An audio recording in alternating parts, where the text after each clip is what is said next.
Hello and welcome to all of you to this session number 3.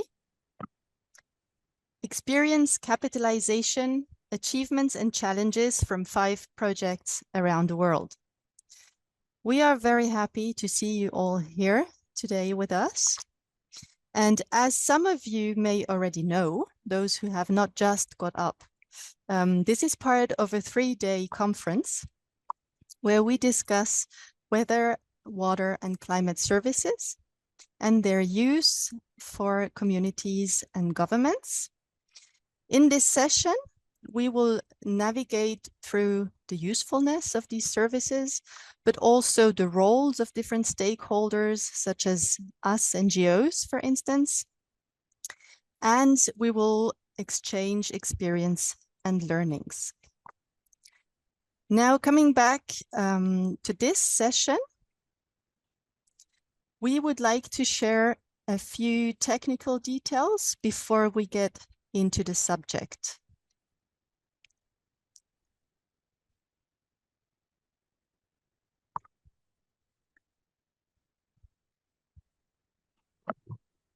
Hi everyone. So, pour les participants francophones, pour la traduction, vous avez un icône, c'est écrit aussi dans le chat en bas, interprétation. Vous pouvez choisir votre langue, donc le français pour ce cas-là. Et il y a aussi une interprétation en espagnol, donc sur le même icône. Je vais écrire ça dans le chat dans un moment.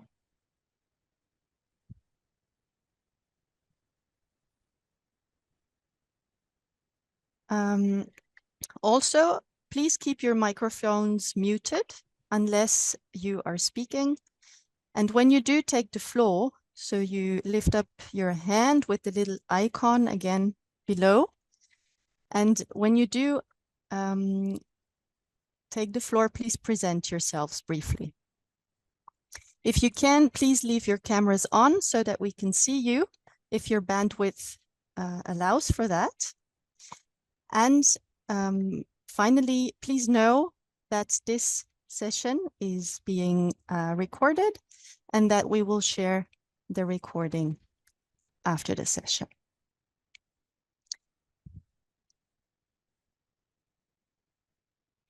Now, I would like to share my screen. But maybe you could do it for me, Mark. If possible, we had agreed that the presenter would share the slide directly. That would be easier to switch the slide if you have the presentation ready. If not, I can always find it. Yes. Thanks. No, I think that should be okay. They have their hands free right now. I would just like to briefly introduce the subject. As NGO platform, we are a group of professionals whose aim it is to strengthen resilience of communities and governments to climate change and all its aspects. So in 2020, we started to be interested in weather, water and climate services as topic. And soon after, 5 NGOs gathered to understand how we ourselves are using and providing these services in our projects. Many thanks. Now, weather, water and climate services, they serve the purpose of providing useful information on climatic changes, environmental changes, and also hazards that stem from that in order to protect communities and their resources. It is a decision-making basis. Where these services work well, there's actually a cost-benefit ratio of 1 to 4. So we started asking ourselves, how can we make sure that we make the most of the services? What is our role as NGOs that we can fulfill in this usually quite complex chain of actors? And what are our limits also? The Sustainable Development Goals, the Sendai Framework for Disaster Risk Reduction, and the Paris Agreement all stress the importance of investing in such services and of deploying more such data. However, there is still a big gap to be filled. So we scrutinized our projects to find out what needs to be done in order to fill that gap meaningfully. We travel, therefore, today to look at these projects in Mali, Madagascar, Guatemala, Honduras, Nicaragua, and Tajikistan. We will do so in 2 groups. Mark, if you could go down to slide 5, please. Yes. And I will now be able to give the word to my colleague and co-moderator, Maria Claudeline, who will introduce the 5 subjects, the 5 cases, and the speakers. We are very happy to welcome here today. Maria. Thank you, Sonia. I think we already introduced each other. So we are the hosts of today's session. My colleague Sonia Chiren from CEST and me, Maria Claudeline from Caritas Switzerland. Then we are happy to have our expert consultants here today, Tamara Comment. She says that her last name means how in French. So you would expect her to always ask how, but no, her close friends call her Mrs. Y because she's always asking, yes, but why? Then we also have Omar Belprat, and he is guaranteed to moderate a very fair and inclusive session with discussions because his very favorite topic of enthusiasm is mediation. Then let's present our case study speakers. So we have 2 groups, and in the first group, we have Rosalind Dacko and Adama Traore from Helvetas, Mali. And the case study of Med-Air Madagascar will be presented by Matthias Kraver. Being Swiss, he enjoys eating chocolate. But every time when he eats chocolate, he has to sneeze. It is particularly annoying to him if he wants to eat chocolate in secret. That doesn't work out. Then we have our Spanish English group where we would like to present Carlos Daniel Celaya Orellana, who will be presenting the case study from Nicaragua, and he works for CEST. He is passionate about music, and he would like to get to know as many different countries as possible by visiting concerts in them. And our presenter from Tajikistan, Caritas Switzerland, is Afzalso Nasibov. And the fact about him is that he is a father of twin boys, and also her spouse happens to be a twin. And last but not least, we have Alan Barahoma from Guatemala and Samuel Sequeira from Honduras, and they will present Vivamos Mejor case study. Could we go to the next slide, please?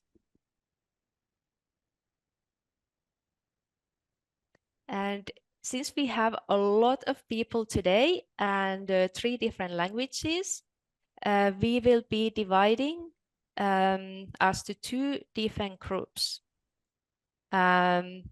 So we will have a group Spanish-English, where the case studies from Honduras and Guatemala, Nicaragua and Tajikistan will be presented.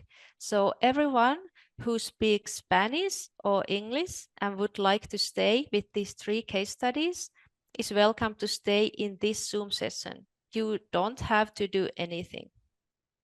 Then we have another group, the French English speaking group, where the case studies for Mali and Madagascar will be presented. So those of you who speak French or English and want to hear the case studies of Mali and Madagascar, you have to move to a new Zoom link. And the Zoom link will be posted by Antonia in the chat. So the presenters of those case studies, Tamara, me, and everyone who is speaking French and wants to follow those case studies, please click on the link in the Zoom. Great.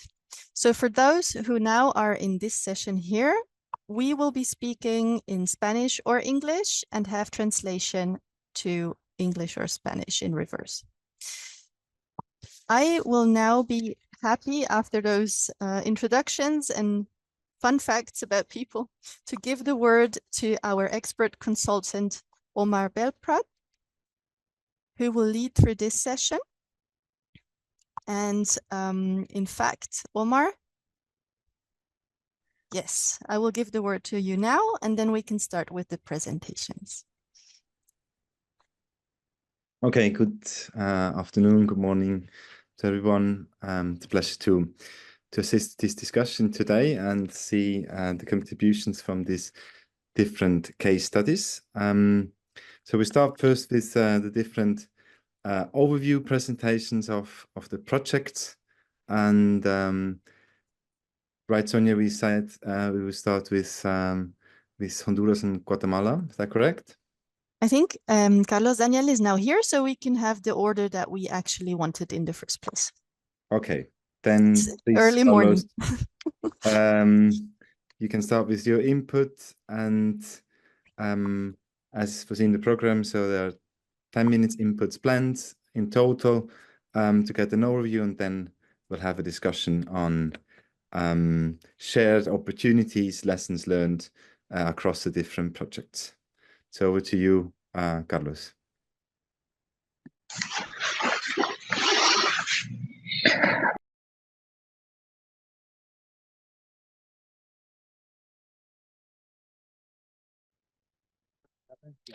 I'm here to present to you the experience that we've had in Nicaragua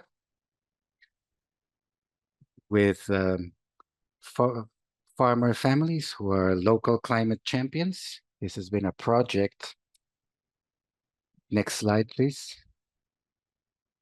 This has been a project that has been dealing with a challenge that Nicaragua is facing, some grave threats due to climate challenge in the so-called dry corridor. This includes the department of Matagalpa. It's a very highly mountainous area, and it's facing a significant threat from climate change, especially due to irregular rainfall and the increase in temperatures.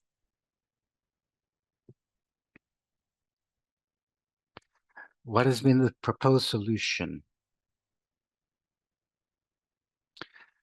Some of the activities that were undertaken in the first project has been a data registration or daily recording of climatic data through a project that searched to characterize Creole seeds for maize and beans.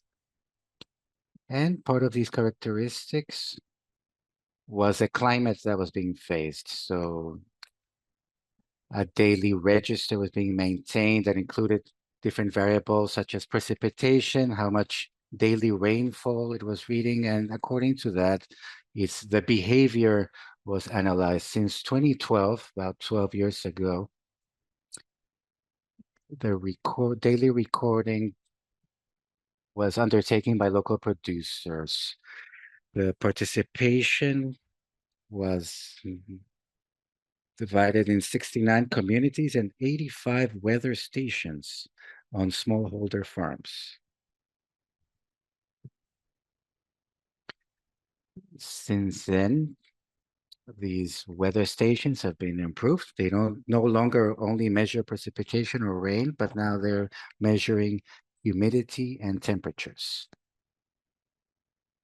72 leaders have been upskilled in climate information. There's been a recording of key climate variables, such as the amount of rainfall per 24 hours, the relative humidity, its maximum and its minimum in temperature, to analyze the range, the behavioral range, the temperature in a 24-hour period. This has helped us to improve in community resilience to extreme weather events. In this fashion, many producers have been able to acknowledge, to recognize, to see how much water they have for their crops. Please go back to the former slide.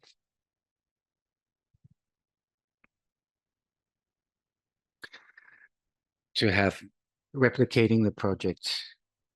They've also found the potential, the opportunities to scale up this system or replicate the project in other vulnerable regions in the area. They have identified that it is a simple and easy way and system that they can replicate in other areas. Next slide, please. And how does this work? They use climate services. They are managed by the producers themselves. They keep the register, the recording daily from their homes. They enter the temperature, the humidity, the rainfall, and all this data is sent through an app and through a survey in a toolbox, and it is sent up to the cloud. From the cloud, it is downloaded into a dashboard where all the data is analyzed, and this data is integrated with other information, local information, and regarding crop selection, handling, and all this data is consolidated regarding rain accumulation, monthly data, and a comparison is made with data from the last 30 years. And from there, the behavior can be analyzed if the data from this specific month, comparing it with the same month in former years, if the rainfall has been the same, has been more, has been less, so the producers can understand better how climate change is affecting their communities. Also, the crop data is incorporated, how many millimeters of rainfall has fallen, how this has affected my production, in what phenomenological stage am I at, and how much water have I received, and if my plants or crops are receiving too much water. And alongside this, we've also been working on how to measure climate perspective. Say, I'm keeping my daily records, but what else can I do in the future? I can't only look backwards, but we have also identified the need to look forward towards the future. We've worked on climate forecasts regarding years in which the behavior has been similar to the current year or will be, through the National Weather Institute in Nicaragua. Is how these analog years have been identified, and they're compared with the record, what I mentioned, the historical climate record of the past 30 years. This behavior is compared with the current behavior. So if you want to know how the weather will be in the following 3 months, with the methodology of the analog years, we can produce a forecast, a projection. This is distributed through the producers of the community with technicians, promoters, and strategies and recommendations are developed to find what is the best that can be done for the region, the best variety that can be employed, the one that would yield the best results based on the years where a similar behavior has been identified to the current year. The producers have highlighted this as key data, key information for them to help them to make decisions. As I mentioned, the stakeholders involved are the producers themselves, the local producers, and who live in the communities, and also local organizations which are associated, who provide the technical equipment, and the experts that can assist in the decision making process with technical basis, on a technical basis. We also count with the producers, promoters, and data collection. And they do this through a physical record book, and then they send it through a cell phone. Afterwards, there is a revision, systemization, and data management for the participation of the local organizations. They review the data sent by the local producers to identify any errors. And then afterwards, there is a joint work, which is a data interpretation, the info data diffusion, and the elaboration of recommendations through the app. They can verify if it has rained so much in the session. They can explain why, and they can find the best solutions for bean and maize crops. And later on, the information and data is distributed not only amongst the 85 involved producers. They are not the only ones who review the data. They distribute it along the community through workshops or other spaces that they use. And finally, is the data validation. This helps what was mentioned in the past meeting. Has this helped? Has the data myth? What can we improve on? And this is how the process, basically, the producers, they generate the data, then it's analyzed by the local promoters, technical teams, and the local associations. This is sent back to the producers, and then they validate it if it's useful to them or not. And now to mention some policies,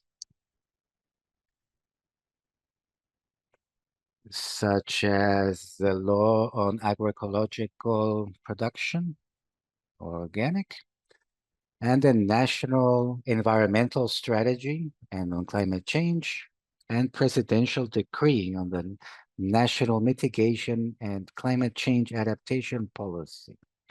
This is part of the legislative system which is being followed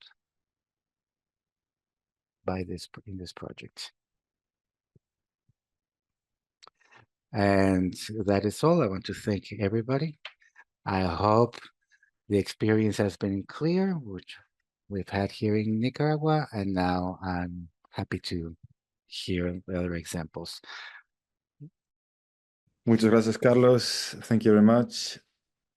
Is there a question to Carlos' overview on the work in Nicaragua, just at the level at the understanding level? Otherwise, we will then have discussion more on the subject, where we do the positioning in where to improve and where we see opportunities. See no comments in the chat for the moment.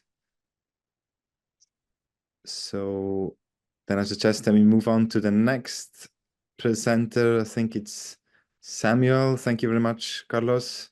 Oh no, I see it's actually Asfolsho. Okay, moving to Tajikistan. Then in this case, give the bird to you, Asfolsho.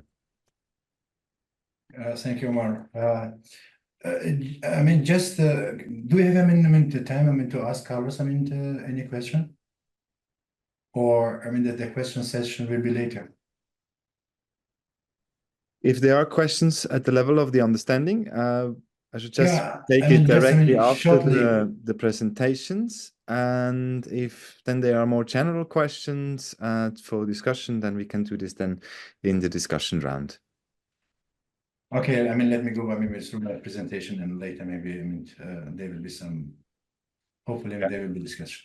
Thanks. Yes, so to everyone, if you have a question while you see the presentation, please write this into the chat and I'll take it up. You can also raise your hand and speak for yourself. Back to you, Asfolsho. Thank you. Yeah, I'm representing the WWCS project, which is implemented under implementation since 2021 in Tajikistan, which is equally funded by Caritas Switzerland and SDC. So just shortly for information that Tajikistan is in Central Asia, and also the 90% of my country is mountainous. Mountain, and actually the climate condition in Tajikistan are harsh, so we have cold winters combined with the hot and dry summers. So for a long time, the main problem Tajikistan, that let's say the existing stations, weather station in Tajikistan, they were very limited. It's for the whole country, it was about 50, 60 pieces, where you couldn't get the clear or localized weather forecast. And also at the same time, there were no services provided by let's say by the agencies or agency who is also providing weather forecast. And it was actually and most of the let's say walking stations, they are not in a daily or in a they're not able to send the information in time, and it happens due mostly due the station were old, and then with the support of international institutions, the new automatic station were installed, but a lack of resources to maintain the equipment, or the lack of human resources to work with them properly. Still, there were some limitation to sending forecast. So, and at the same time, farmers, without weather information, they were facing challenges in adapting to climate change, and yeah, and also an ability to give accurate forecasts of natural disasters. Yeah, for sure. The practices of Caritas show that still unsustainable land management practices exist still in Tajikistan. Next slide, please. So what solution, or what the project proposed or brought, let's say. So up to date, we have installed around 157 low-cost weather stations. Just it improves the density of weather observation in the country. The stations which installed by Caritas, of course, in collaboration with local, Tajik Hydromet, and also with the technical assistant of Meteo Suisse.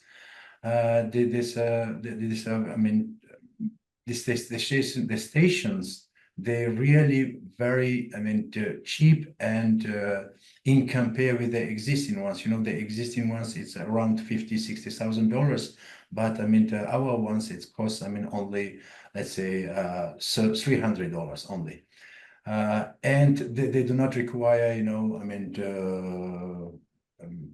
maintenance.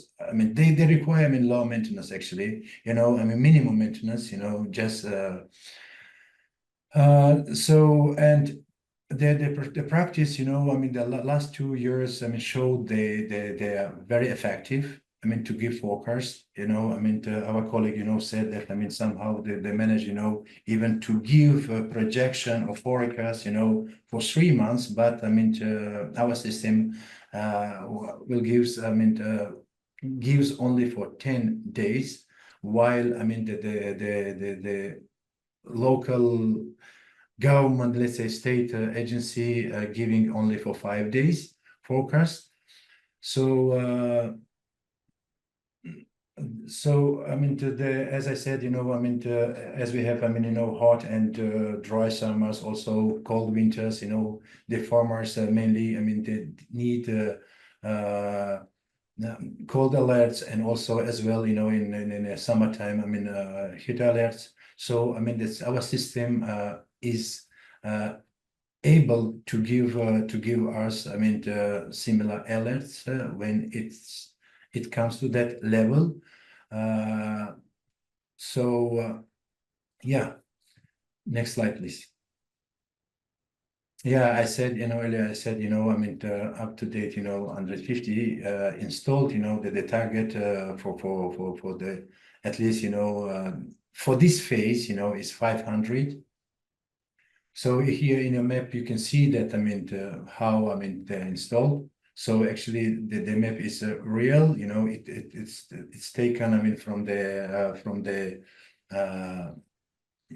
our dashboard. So next slide, please. So what kind of services, I mean, we are providing?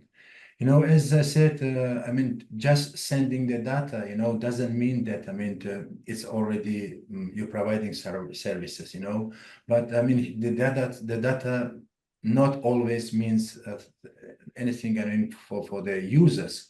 So here, I mean, we are focusing, I mean, to work closely with the farmers, and we are already giving, I mean, weather informed planting service, which gives the optimal time for sowing. This year we have sent our, I mean, short SMSs, to farmers on wheat production. So, and later, I mean, early summer, I mean, also we send, I mean, to potato producers. Also, we send SMSs just giving them short information that this is optimal time, or it's the right time, to start planting. And also the other one is weather-based irrigation. Now it's already the third year that we are working, I mean, with a group of farmers, just to regulate, the irrigation, which means that through the information collected through our stations, these low-cost weather stations, which gives at the same time, the proper time for irrigation, as well how much it should be irrigated also. I mean, they are receiving similar messages periodically, and this service showed that the user can save 30 up to 35% of irrigation during the season. I mean, as we know, I mean, the irrigation or the water is a main issue nowadays, I mean, even I mean, in Tajikistan. And so now, I mean, this service, I mean, indeed, attract you more farmers, to use. So next one. So also we had the chance also to try, I mean, to now still we are working actually, I mean, to give also to provide additional service to livestock keepers, I mean, to the livestock keepers also, they need information, where, how, I mean, how the weather will be. So we already developed, I mean, apps for them, and also we are using our existing WWCS, I mean, dashboard, to get information, and also to provide, I mean, to livestock keepers, weather, I mean, information on weather, or to give them at least, alerts, on rain, I mean, coming rain. So yeah, next one. So here we are using we are in negotiation going to use local telecom companies, you know, to send SMSs. Because I mean we see also I mean the meetings with these telecoms companies showed I mean a great interest from their side, you know, and they are ready, you know, to work to send for sending SMSs. You know, just we are trying I mean to bring I mean the telecom I mean the companies I mean in one table with Tajik Hydromet, you know, in future. So of course, I mean, our system will be handed over, you know, to local agency who is on charge for hydrometeorology. So, and then we are going to connect, I mean, these two private and state structures, you know, to work together. Next one.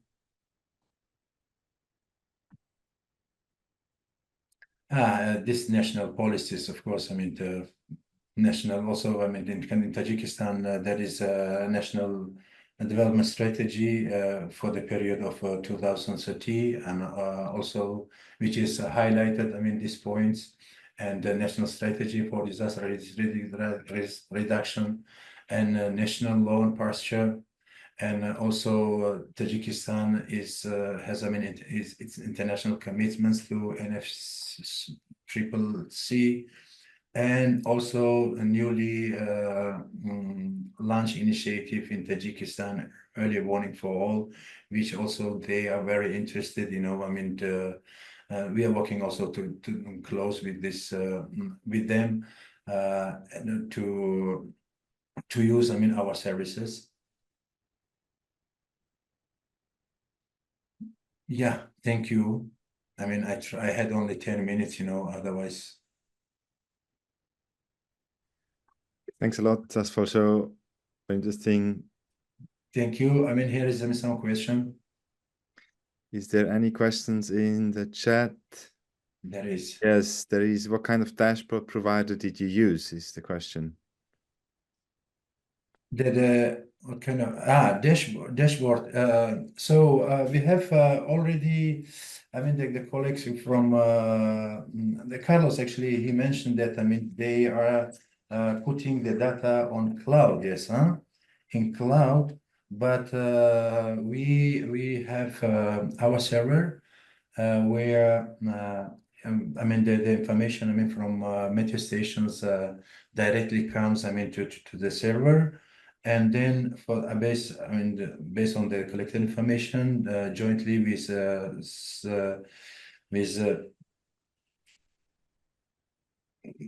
Meteo Swiss, I mean within the I mean the dashboard created and which includes I mean these services provided in you. Yeah.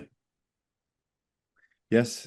So for you, Manfred, so in Tajikistan, the special condition is that the data can actually not be shared to the cloud because of legal constraints, something I mentioned in the introductory presentation. This is a context where we have this restriction. And so private or open source solution with cloud solutions are actually not applicable there. So it's done by Caritas in their own premises and environments. Yeah, but for sure, I mean, later, you know, as soon as, you know, I mean, we are close, you know, I mean, to hand over it, you know, I mean, to state authority, I mean, to local hydromet agency, you know, this server, you know, in future they can use it, but it is still in a first phase, you know. We are already in a negotiation, I mean, to move to the second phase. Thank you. Thank you. As for show, just to comment, your name is not correct. I think you're using the one of your colleague. You can change it. Yeah. 3 points from your image.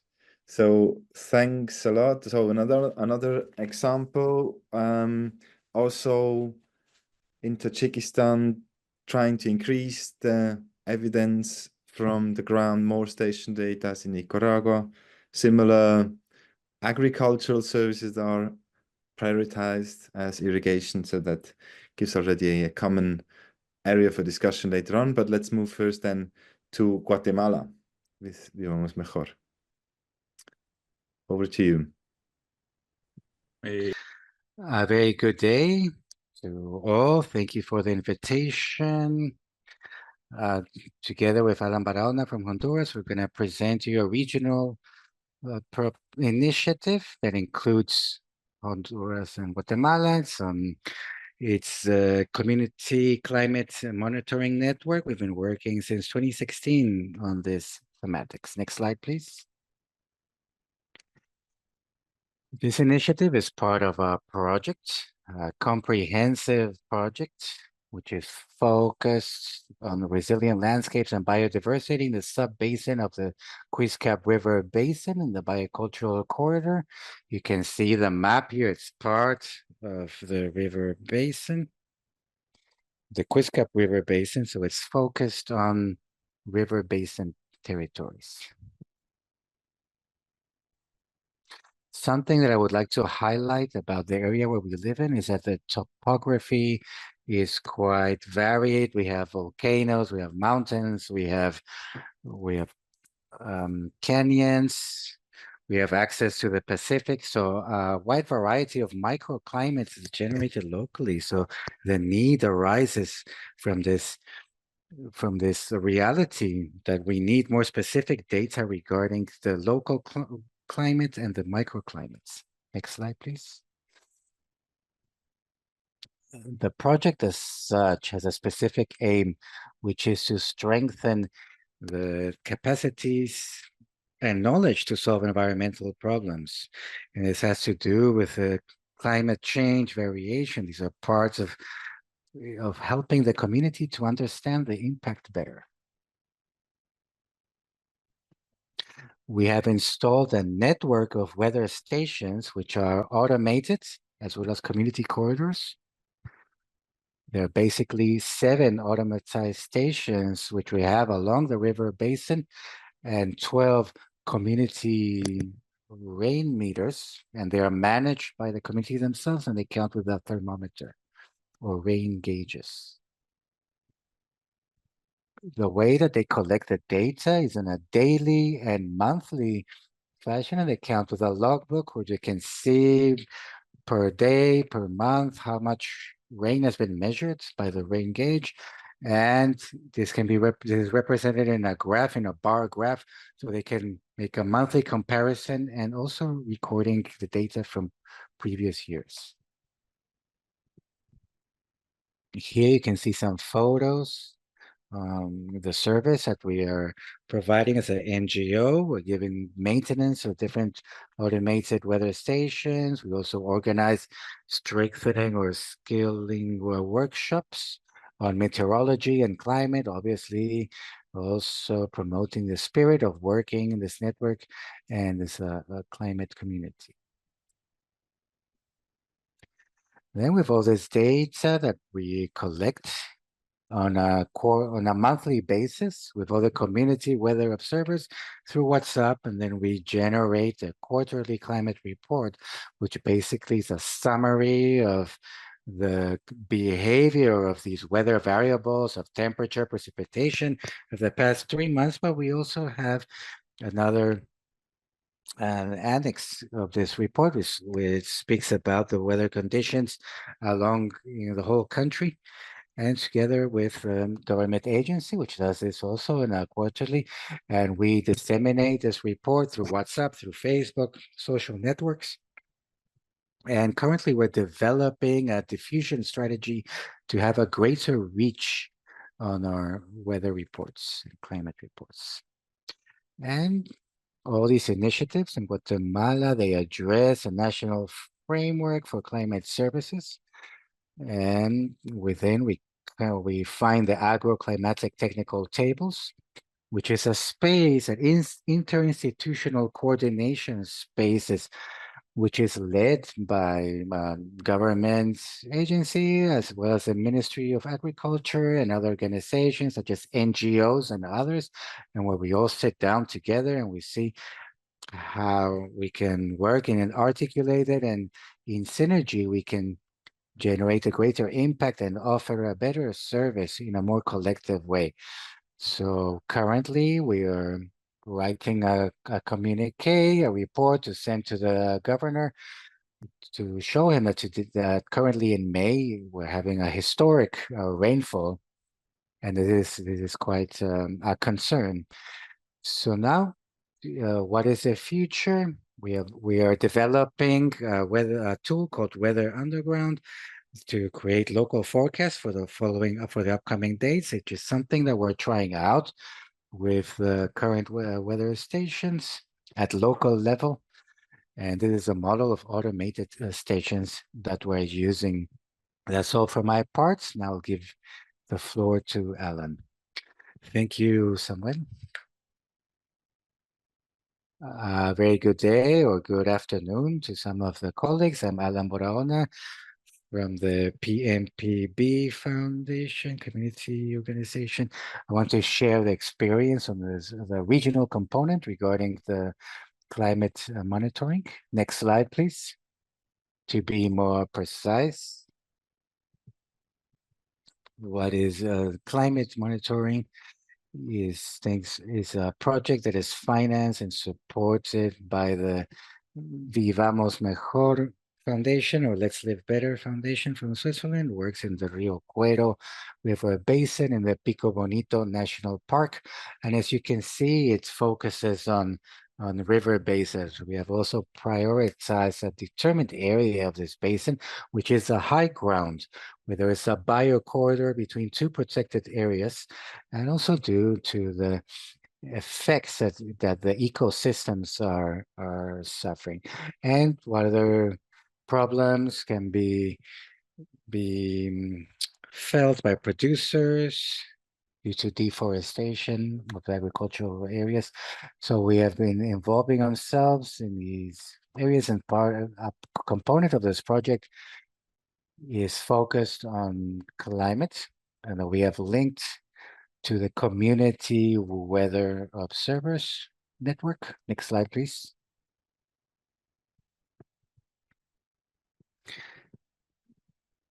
So we have about 19 weather stations, of which 16 are rain gauges and 3 are automatized weather stations, which are spread throughout the Pico Bonito National Park. And we have been receiving support from other allied institutions or partner institutions, which are focused on climate monitoring, as well as community-based organizations. In our case, at national level, is what we call water and health administration boards, and with communities that don't have these kind of organization, we work directly with producers. Next slide, please. Well, part of the services that the project offers are information bulletins. Here we provide a summary of some of the weather stations to show how rainfall is being distributed or behaving in certain areas. We also issue monthly meteorological reports, and includes a daily record by part of the observers. And then we develop the products from all this data, and we can showcase you. So it's not just Samuel or me or other colleagues. Really, the observers that collect all this data allows us to develop these analysis or these products that we can exhibit.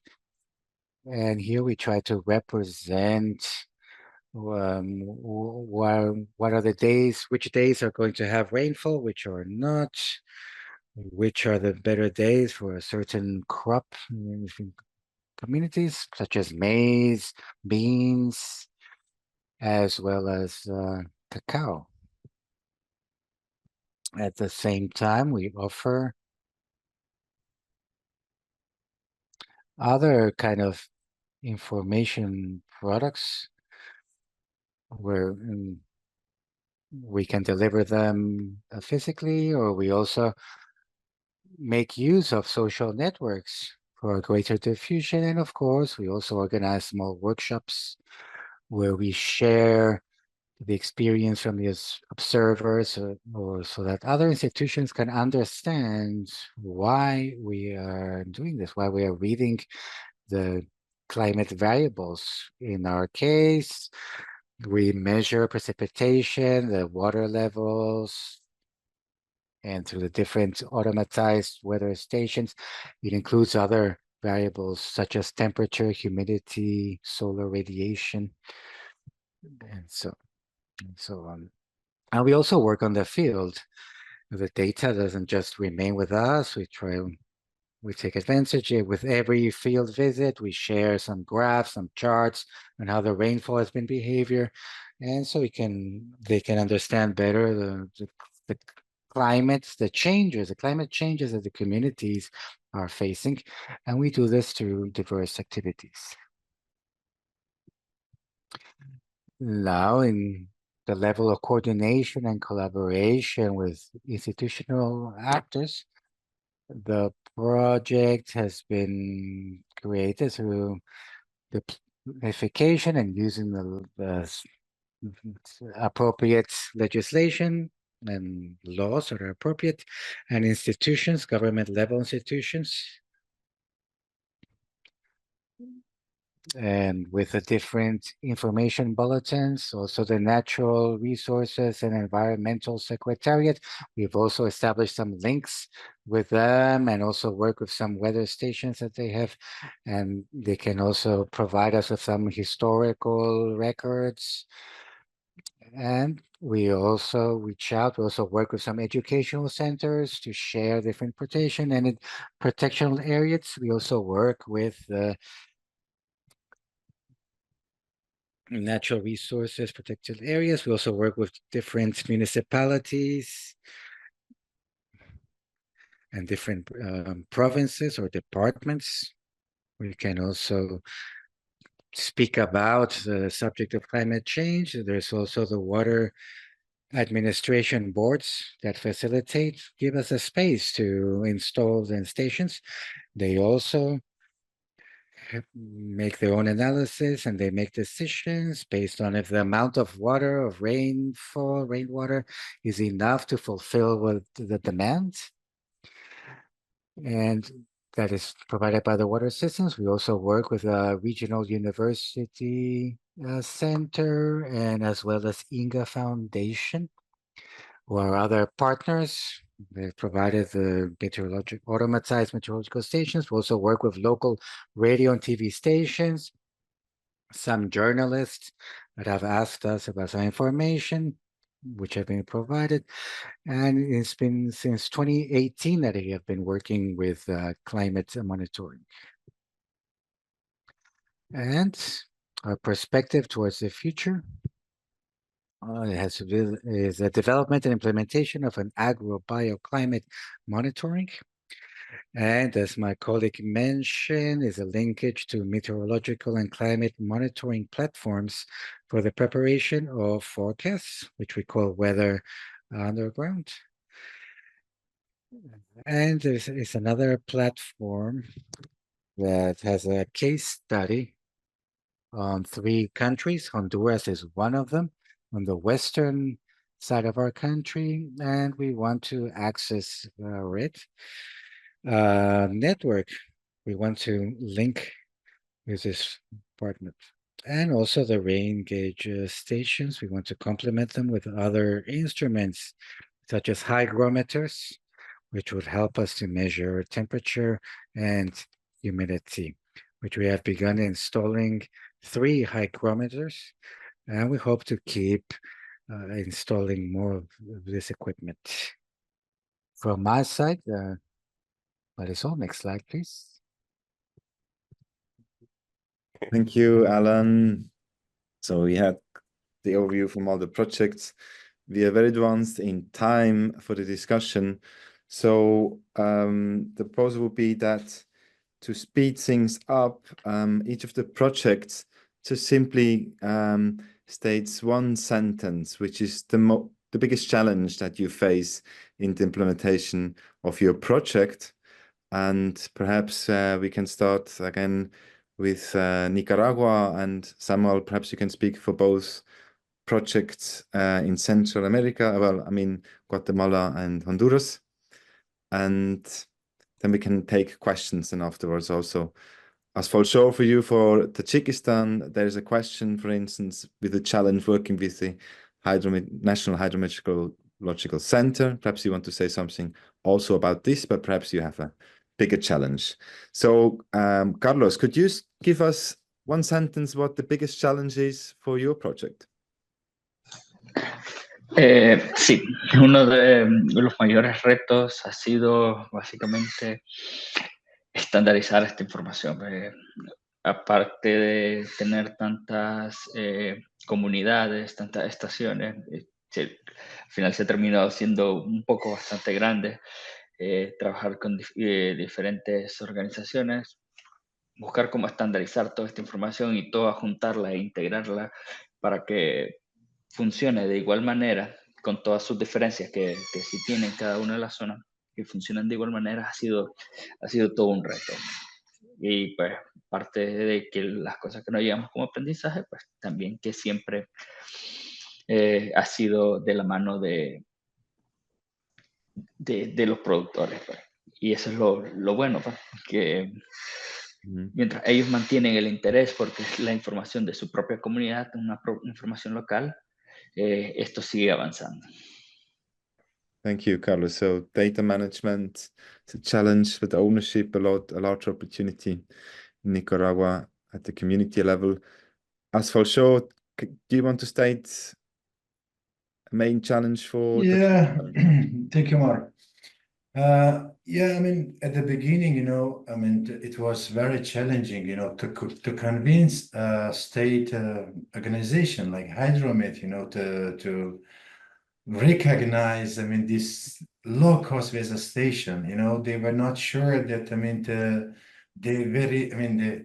the small bit, I mean, in compare with the existing stations, how, I mean, the small equipment, or the very cheap equipment can provide the information which they were getting, I mean, from the existing, stations, but I mean, more or less, I mean, we are going through these challenges, Hydromet is that recognizing, the data flow coming from our stations, and also, to use, I mean, the data collected through our station to use for their forecasting system, which is also, and the second challenge is now we are facing, let's say, to give a recommendation, to the farmers in a case of cold, when, I mean, it gets, I mean, when the cold alerts will be sent at the same time the heat alerts, So here, I mean, who wants to take, I mean, the leadership to send recommendation also at the same time, when our system will give, I mean, the cold alerts, the heat alerts, and there should be, I mean, some recommendations should be followed by national partners, so which we are working also on it. Thank you, as for sure. Very interesting. Let's moving to you, Samuel. Could you give a sentence for the whole region, please? And then we can take questions also from the audience. Greatest challenges that we are facing is sustainability itself, sustainability of the climate monitoring system, particularly from the community. We count with this community observer network.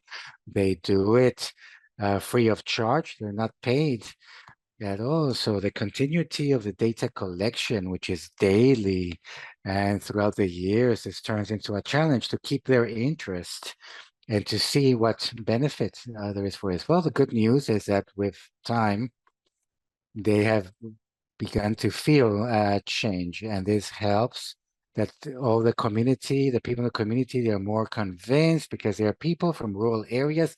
They live in a poverty or extreme poverty situations.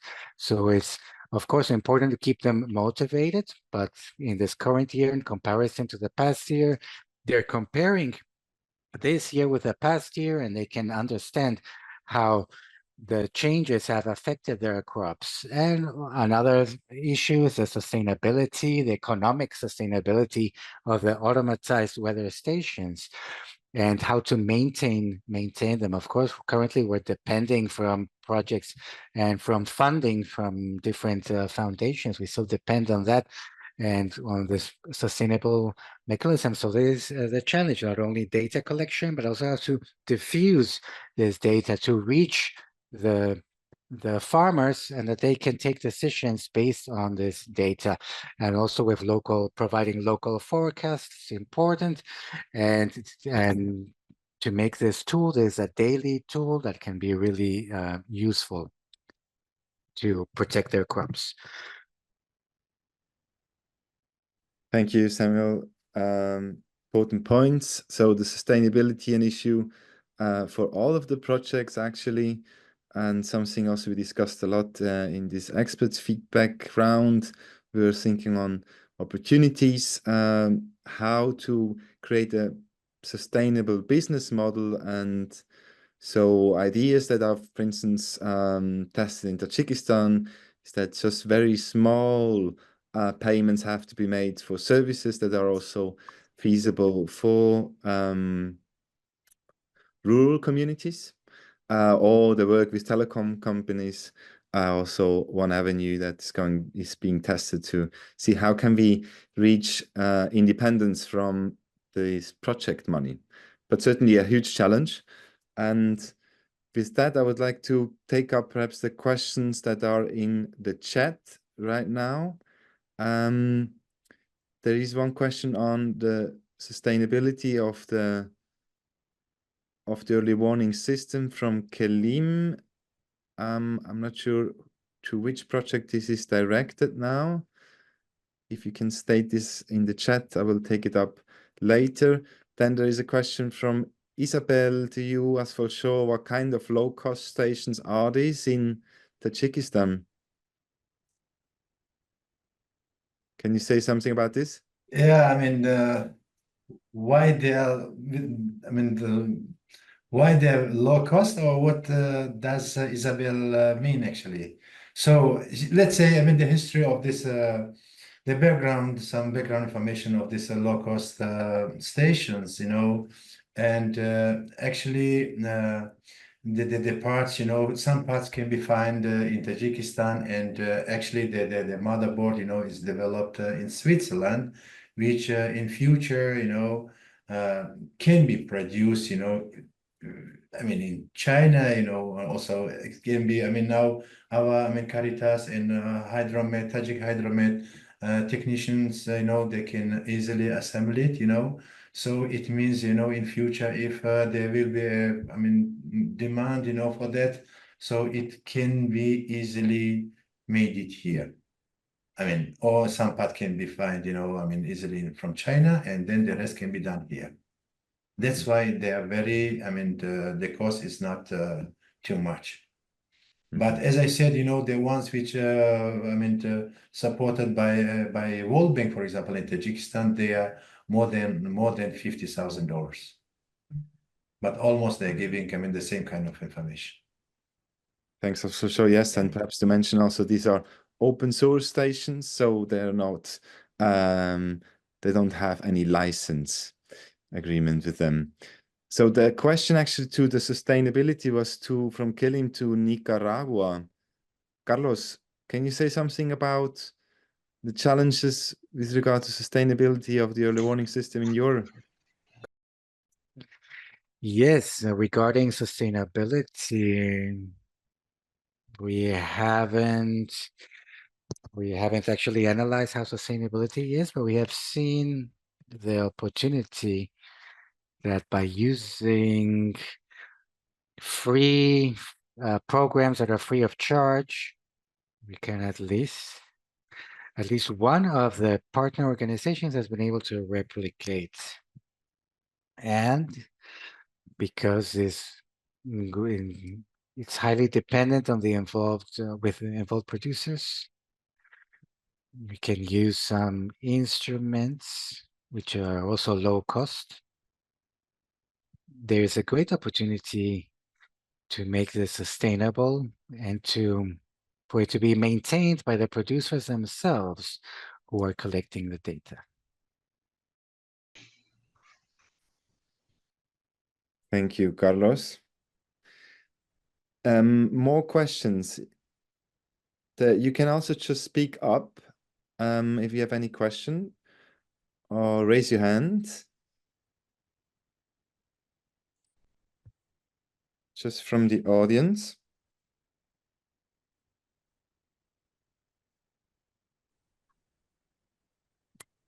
Not for the moment.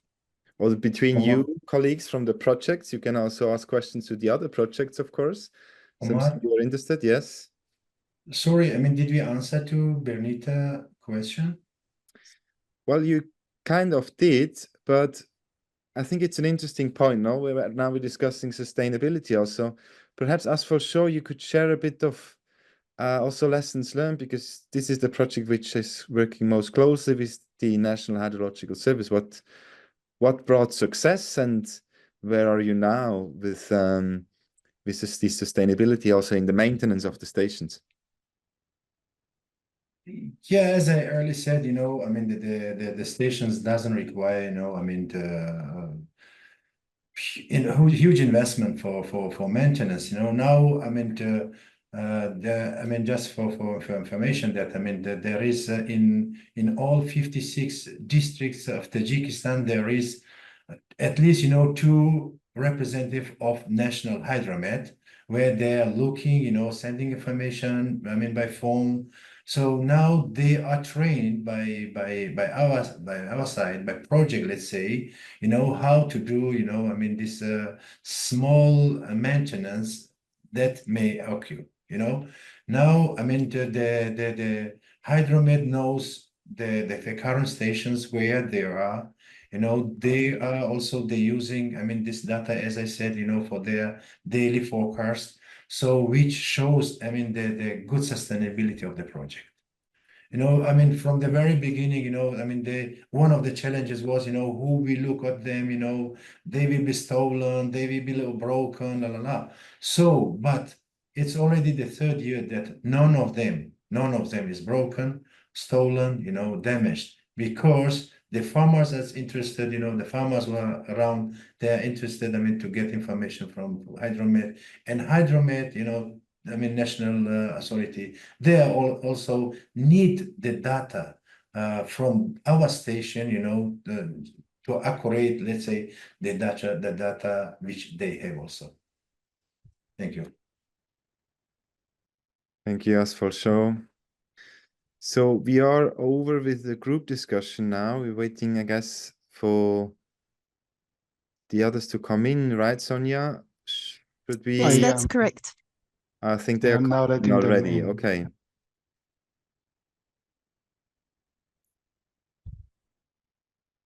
So let's wait for everyone coming back. Maybe Alan, if you can write your commentary also in the chat. If it's to sustainability, we may be able to take it up also in the closing.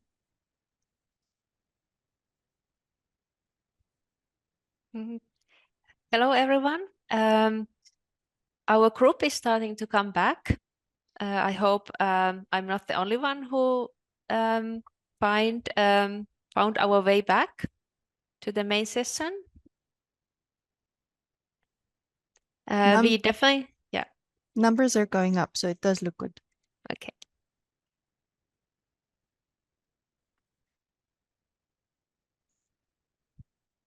Okay, so we definitely had an exciting session with some technical difficulties, but also great rescue operations. And now we would like to close this session by telling each other what has happened in the meanwhile. So our great consultants, expert consultants, Omar and Tamara, could you please give a summary about your groups? We can start with you, Omar. Okay. Thank you, Maria. Yes, so we had also rich presentations on the projects. Actually, the discussion part was a bit short in the end because were so many different perspectives. So overall, we are looking here to different contexts, Central America and Tajikistan. However, there's actually a lot of commonalities in the projects. So all of these projects actually identified the need to have better data at the local level to inform and to take decisions. And all of these actually focus on the agricultural sector, which is a common area for this kind of projects currently, WWCS, in developing countries. And also some of the, all of the projects actually are also working already in delivering forecast information. For Central Asia, we see more the seasonal timescale because there you really have also ability to predict the next season ahead. And this phenomena plays a big role. In Central Asia, where you don't have skill for seasonal forecasts, the focus is more on the short-term weather forecast. Then we discussed a bit more about challenges, and there were a few mentioned. Some of it, of course, is management of the data that comes with all these stations. Some of it being leveraged manually and others more automatic, but in the end, you have to bring everything together. And so this is a technical challenge that all of these implementing partners are doing by themselves and are seeing the technical requirements that they need, but they seem to overcome this very nicely. And also with this, also being able to scale it, so provide more information to a larger number of users, which is possible thanks to this digitalization process, of course. And with this also the aim to look for more partnerships. So partnerships also as a mean for sustainability, because many of these observations and taking the measurements requires funding, the maintenance of it as well. So what happens when these projects end? So the goal in all the project was also then to see where can we enter into partnerships or modes of sustainability that will maintain the system after the project has ended. For instance, how to work with the National Hydrometeorological Society agency, or with community structures that simply benefit from it. And then briefly also, well, what could be the costs that are needed to maintain this on a financial level? Something that I think all the projects are thinking of it now after a few years of implementation. So with this, I hand over to you, Tamara.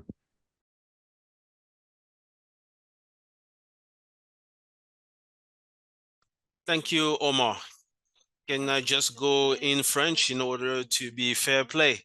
I mean, and there is interpretation. Yes, it goes, it's working. You can go ahead. Yes, we had a session that was a little bit shorter due to some technical mishaps. We had two very interesting projects, but very different.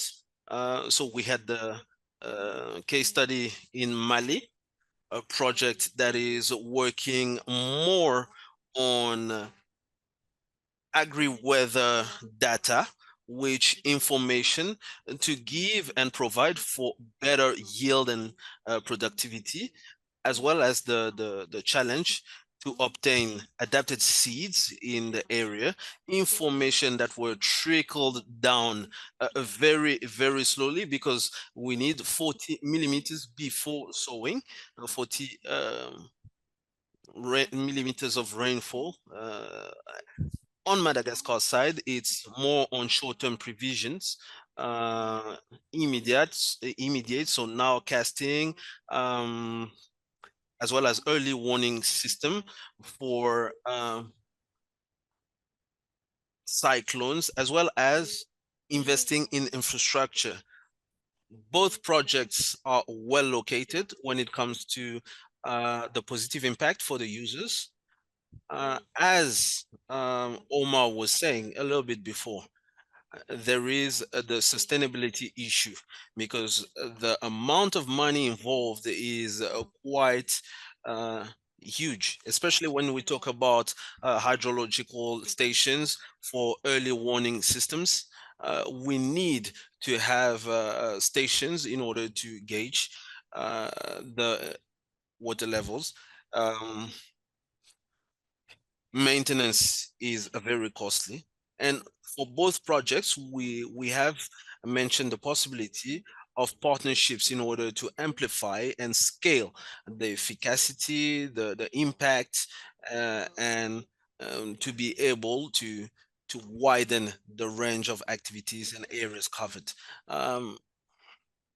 As for the Madagascar project, we are talking about a project working on early warning system, and collaboration is a logical step because of the UN initiatives that was um, initiated by the United Nations early warning system for all. So we need to be able to work together in order to maintain the infrastructures together.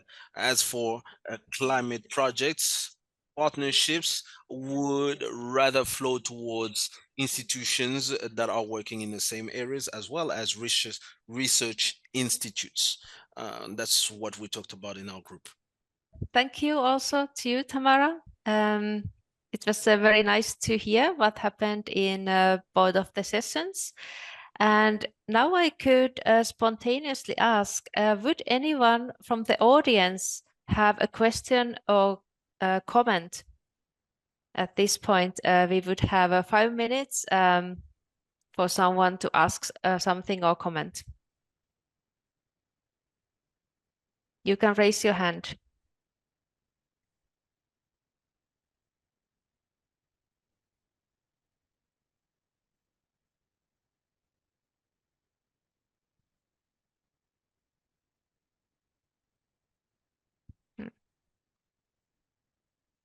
Well, I don't see any hands, so then I trust that we already had a very fruitful discussion with our project groups. And we would like to thank you everyone for coming to this webinar, and especially thank you to all of our presenters who were here today.